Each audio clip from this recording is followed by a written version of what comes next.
E aí, cara? Firmeza? Legal? Então, velho, hoje eu queria contar aí um pouco a história, quer dizer, continuar contando, né? A história do blues, certo? Então a gente já, no vídeo passado, a gente tinha começado falando das origens, né? Dando aí a introdução das origens do local onde, de onde veio a matriz, né, a raiz da forma de se fazer música que deu origem ao blues e também as outras músicas, né, os outros gêneros musicais aí populares aí nos Estados Unidos e também por consequência do período escravocrata aqui no Brasil também, né? Mas do Brasil a gente vai falar em outra aula. Então, vamos dar continuidade aí. Então eu havia parado falando lá que os negros, né, norte-americanos, começaram a fazer a música deles, né? A princípio sem usar instrumentos, né, porque eles eram proibidos de usar os instrumentos, né? Só que aí após 1865, quando acabou a Guerra de Secessão, a Guerra de Secessão é a Guerra Civil norte-americana, que durou de 1861 a 1865. Né? Os negros foram libertos em 1863, só que a guerra só foi acabar em 1865. Bacana? Quer dizer, eles foram libertos, entenda-se, né? Eles foram, por lei, eles foram libertos, mas não houve assim um plano de integração do negro. Claro, se você for comparar os Estados Unidos com o Brasil, houve muito mais integração lá nos Estados Unidos do que aqui no Brasil, né? Porque aqui no Brasil havia um plano de extermínio dos negros, né? Eram para os negros serem mortos, né? O governo dos Estados Unidos não, eles tinham um plano enfim, alguns estados, né? Lá por ser uma federação, né? Estados são estados autônomos, né? Que formam a federação. Cada um tinha um plano, né? Cada um tinha um objetivo para esses novos cidadãos, né? Os cidadãos de segunda categoria, né? Entenda-se, são cidadãos, mas não é bem um cidadão, entendeu? Então, cada estado tinha um plano, enfim. Os estados do norte, após a Guerra de Secessão, né? A Guerra Civil, eram estados mais civilizados e urbanizados e, por consequência, mais desenvolvidos. Né? Então, esses estados aí, eles acabaram dando mais oportunidade aos negros, né? Os negros libertos aí pela lei, e aí eles poderiam buscar trabalhos, né? Livres, né? E muitos foram para o norte. Né? Ocorreu uma migração muito forte após a Guerra de Secessão de humanos para o norte dos Estados Unidos, né? Que a maioria deles viveu no sul. Né? Aí muitos foram para Chicago, Seattle, cidades do estados, cidade, né? No caso Chicago, Filadélfia também. Filadélfia já fica um pouco mais próximo a Nova York, né? Então, eles migraram para o norte em busca de emprego nas indústrias, né? Porque o norte era bem industrializado, em se comparado ao sul. Né? E, por curiosidade, o lugar onde vai surgir a música blues, né? O som blues, o gênero musical blues, é o sul. Por quê? Porque o sul era onde se tinha mais fazendas de algodão, né? De plantação de algodão, tabaco, era onde havia mais negros, né? E era a região mais rural dos Estados Unidos, onde havia mais fazendas. Então lá é que vai surgir o blues, no Mississippi, né? No estado do Mississippi, delta do rio Mississippi, vai surgir lá esse gênero musical, que a princípio, como eu expliquei no vídeo passado, era tocado ou declamado, né? Não tocado, mas era feito de forma instrumental não, desculpa, de forma vocal, né? Vocal, auxílio de palmas, enfim, eles não dispunham de instrumentos no momento, né? Então quais o que acontecia antes, né? O que acontecia antes? Antes eles se reuniam em rodas, né? Clamor de roda, chamado clamor de roda, e aí um ficava puxando o coro e o coro respondendo, né? Como você vê hoje nas igrejas gospel, né? Principalmente lá nos Estados Unidos, até hoje, coral, né? Um puxa lá, tem um solista e os outros acompanham, né? Com aquelas vozes bacanas pra caramba. Então, você tinha o clamor de roda, você tinha o work song, né? Que era canção de trabalho, né? Que eles trabalhavam nessa mesma estrutura. Um puxava lá o canto e os outros iam no ritmo, trabalhando e repetindo, acompanhando aquele que estava puxando o coro, certo? Chamada e resposta, as work songs. Então, você percebe que a forma deles se reunirem, deles celebrarem, ou deles, enfim, não só na ocasião de trabalho, como também nas ocasiões de celebração, eles cantam desse jeito, né? Chamada e resposta. E aí é que vai surgir dessa forma de se fazer música é que vai surgir o blues, né? Região rural, a princípio estamos falando do blues rural, certo? O blues raiz mesmo, onde o blues nasceu. O blues é uma música originária do campo. Depois que começou a migração para o norte urbanizado, que os manos vão migrar para o norte em busca de trabalho e, enfim, mais oportunidades, aí é que o blues vai ficar elétrico, tá? Mas isso mais à frente que eu vou falar. Então, o blues rural surgiu, né? Aí após a guerra, né? Eu mencionei aqui a guerra. Após a guerra de secessão é que os negros vão começar a ter instrumentos, ter acesso a instrumentos, né? Instrumentos, violão, gaita, né? Mas a forma de se fazer música, né? O blues sem instrumentos já existia, né? Antes da guerra de secessão e tal, já existia, né? As próprias work songs, né? Os clamores de roda, ali de certa forma era um jeito de se fazer blues, né? Só que não era instrumental, eles não dispunham de instrumento ainda. Então, após a guerra de secessão, eles começaram a ter acesso a instrumento, né? Instrumentos de sopro também. Antes disso, como eles faziam a música deles, né? Antes de ter acesso a violão e tal, eles improvisavam, eles faziam violões, né? Se é que dá pra chamar de violões de caixa, pegavam caixas de charuto, que era caixas de madeira, tá ligado? Faziam uma espécie de gambiarra lá, colocavam as cordas e iam fazendo lá a musiquinha deles, certo? Em caixas improvisadas. Se você procurar na internet aí, você vai ver guitarras, que eles chamam de guitarras, né? Violão, guitarra. Guitarras feitas de caixa de charuto, que eles usavam para fazer a música deles. Bom, aí quando chega... Então, vamos entender uma coisa. O blues ele já existia antes dele se tornar música, gênero musical, né? Dele ser conhecido como blues, né? Ele só não tinha esse nome, mas antes mesmo da instrumentalização do gênero musical blues, o blues já existia, certo? Ele só não existia de forma instrumental, certo? Bom, então quando chega em 1900, cerca do ano de 1900, aparece um cara chamado William Christopher Hand, né? Que é o primeiro cara que vai colocar um blues, né? Uma música de blues numa partitura. Ele vai escrever uma música de blues, né? Esse cara ele era um músico, né? É humano, tá?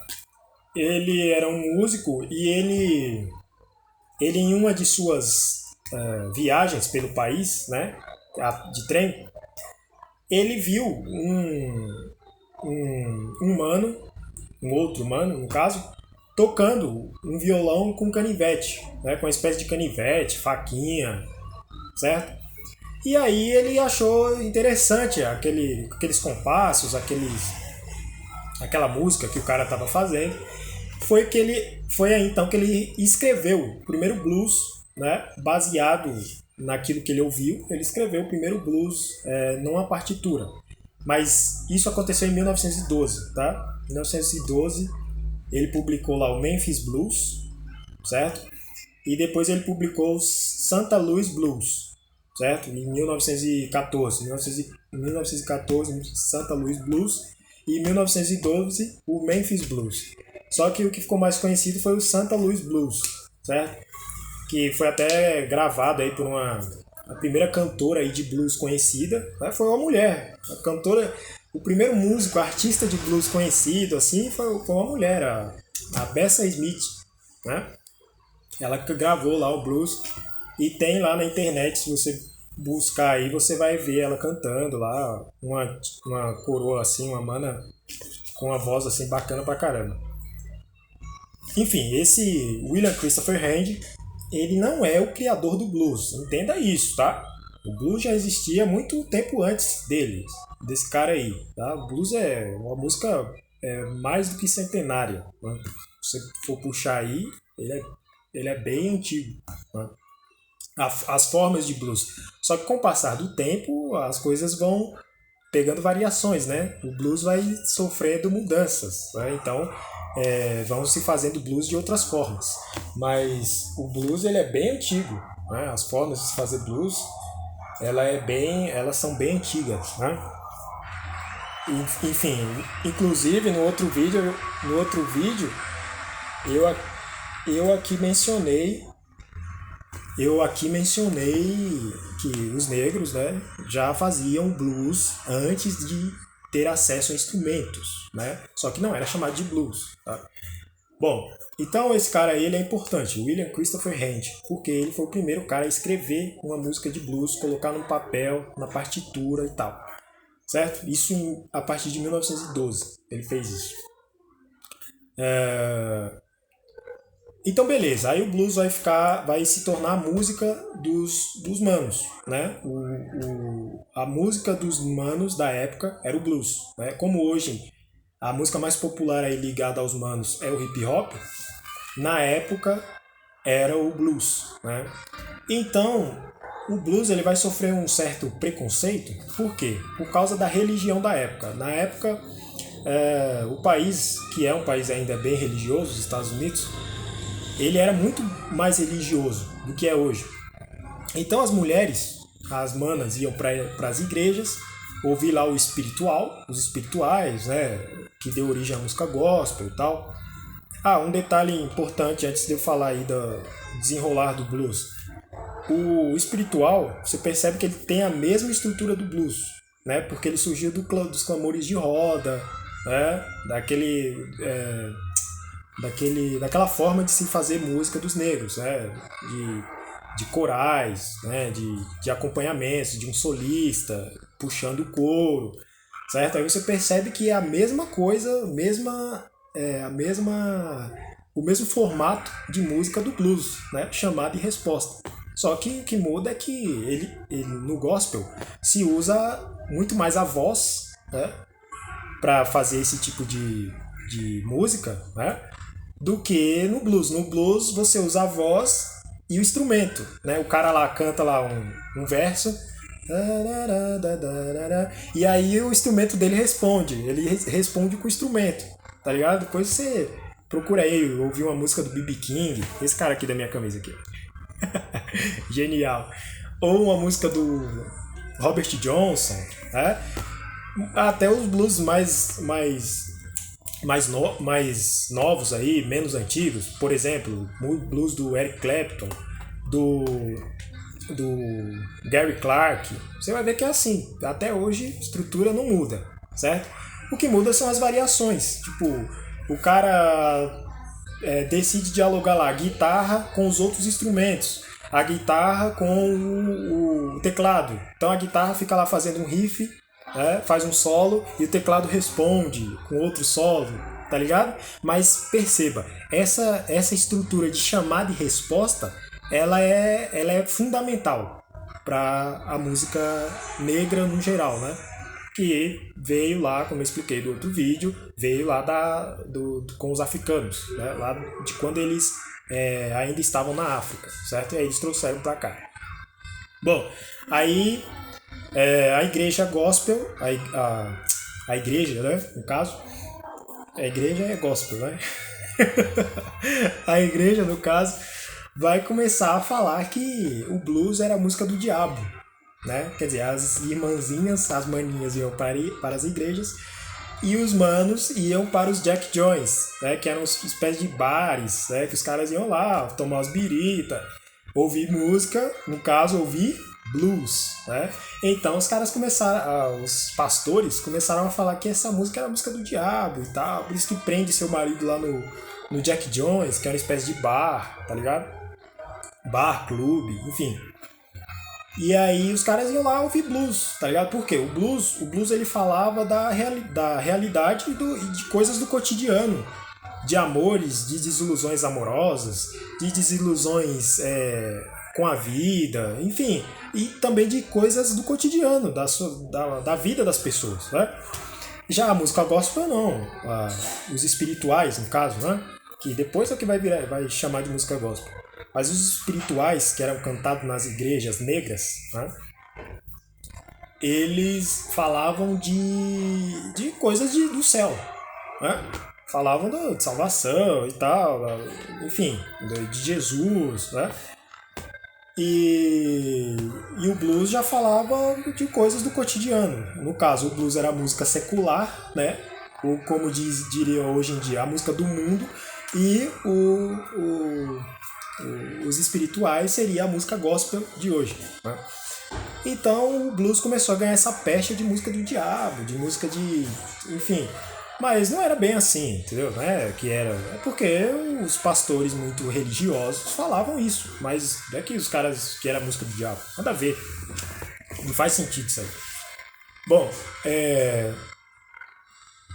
então o blues ele vai ganhar muita popularidade no sul, né? Por que no sul? Porque nessa época, antes de 1920, 1915, o sul a maior parte da população negra dos Estados Unidos vivia no sul, por conta das fazendas, né? Depois que vai haver a migração que eles vão para o norte.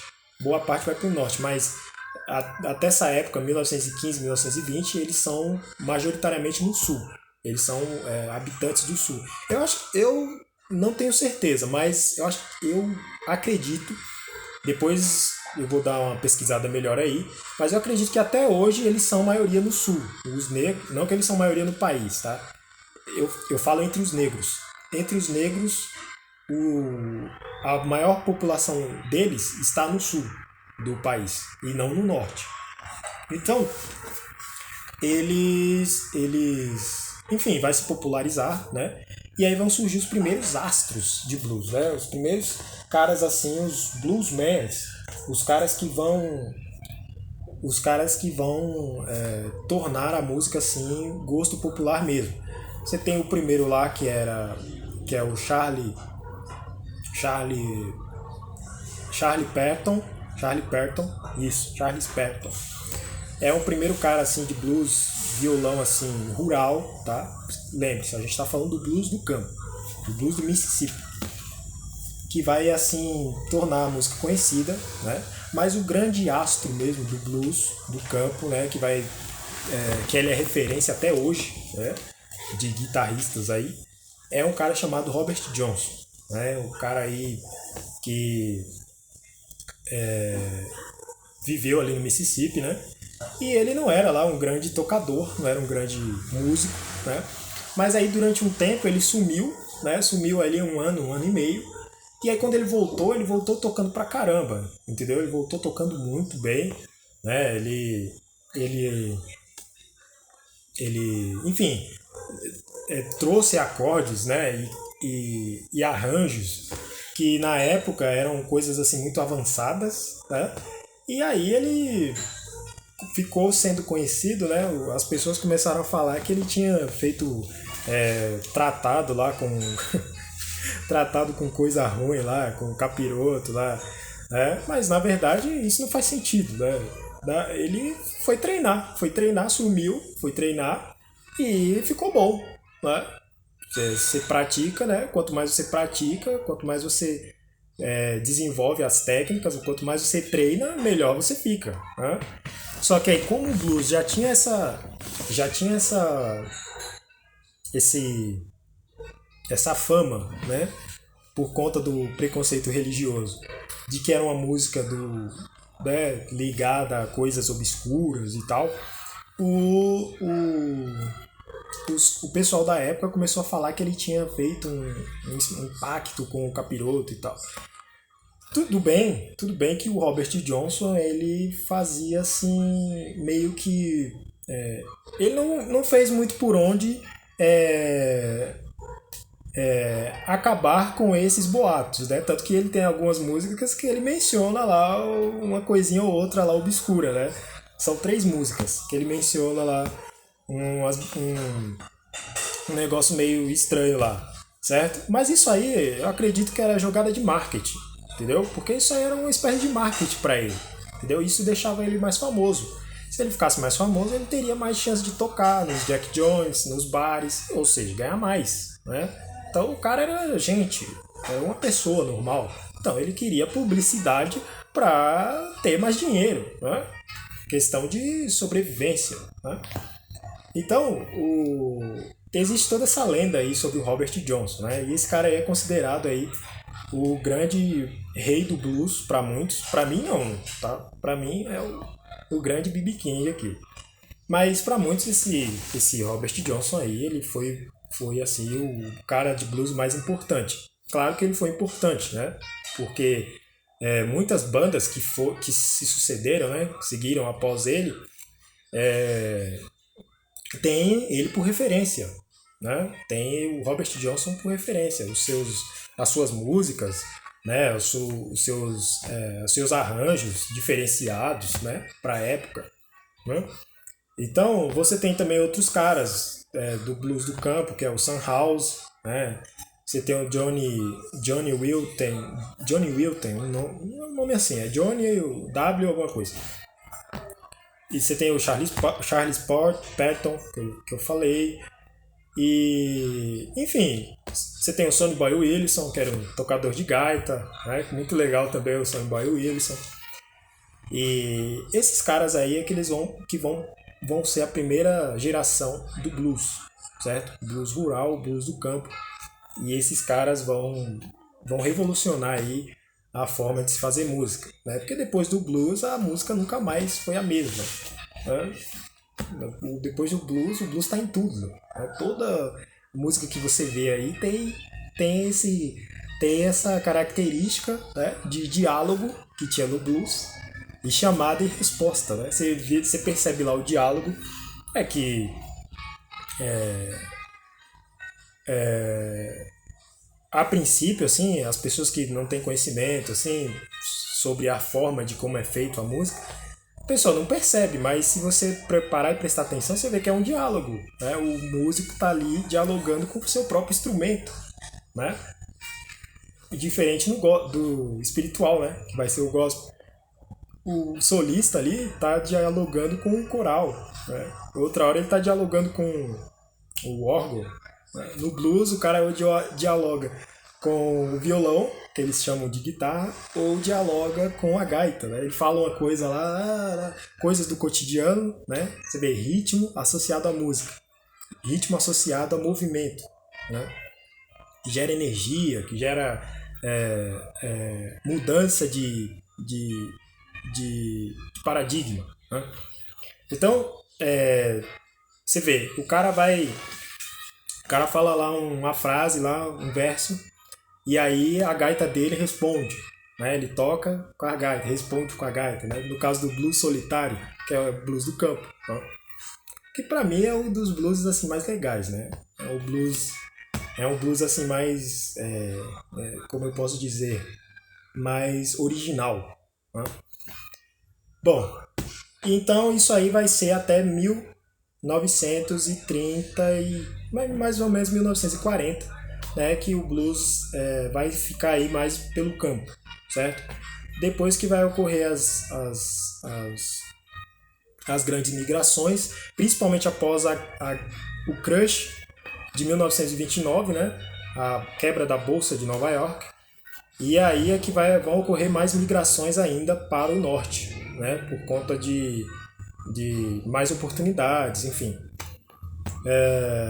Então, o grande nome do blues, certo? Do blues do campo é o Robert Johnson. Tá? Até hoje, o cara aí é unanimidade. Esse cara aí, ele foi muito importante para o blues aí do campo. Beleza? Então ele morreu cedo, morreu jovem, 27 anos apenas, né? Então ele não teve aí muito tempo, não teve muita vida, né? Vida longa assim, mas no pouco tempo que ele viveu, ele produziu assim músicas que marcaram, né? Que ficou aí na história até hoje. O pessoal faz cover aí. Tem um cara que fez o cover do CD inteiro, completo dele. Aquele cara que eu até acho bacaninha, o Eric Clapton. O Eric Clapton tem um disco que é só de música do Robert Johnson. Então, aqueles acordes ali, aqueles arranjos que ele fez, né, das músicas dele, que vão servir de base para o rock and roll, né, para o que conhecemos nos anos seguintes aí, foi ser conhecido como rock and roll, certo? Bom, mas enfim, então eu espero que você tenha entendido aí um pouco da história do blues o blues do campo, né, o blues raiz, né, o blues mais da terra, né, o blues sombrio. Sombrio não, entenda-se. Sombrio assim, porque se você jogar as músicas de blues, se for tirar uma música de blues, você vai ver, cara, que elas são todas em acordes com sétima, né? E os acordes com sétima, eles são mais tristes, né? Eles são mais sombrios, né? São mais tensos, né? Por exemplo, você faz aí um Lá com um Lá maior. Você vai ver que ele é um Lá alegre, né? É um acorde alegre. Aí depois faz um Lá com sétima. Você já vai ver que é mais tenso, né? Mais carregado, tá ligado? Então, as músicas de blues, elas a princípio, né? Blues raiz, e consequentemente também no blues de Chicago, né? Que é o blues elétrico, desse cara aqui, B.B. King. Elas vão ser assim, vão ter esse tom meio triste, meio sombrio e tal. Mas o blues tem várias músicas aí que são alegres, tá? Então, apesar dele ter nascido num contexto de, enfim, de depreciação, o blues não é relativamente uma música triste, tá? A maioria das composições de blues, sim, são músicas falando do cotidiano, desilusões e tal, mas não necessariamente que o blues é uma música triste. Beleza, velho? Então, mano, é isso aí, cara. Espero ter ajudado aí você a entender sobre a história aí do gênero musical mais zica que existe aí, entendeu? Dos humanos, certo? E, mano, até a próxima aula aí. Quer dizer, até o próximo vídeo, né? Que não deixa de ser aula também, né? E espero ter ajudado, velho. Próximo vídeo aí nós vamos falar aí de 1930 em diante, certo? Que é quando o blues vai ficar elétrico, né? Que ele vai começar a ter guitarra, né? Bateria, né? E vamos falar muito de um cara chamado Muddy Waters e desse mano aqui, desse tiozão aqui, genial, o B.B. King. Beleza, velho? É nóis, mano. Valeu!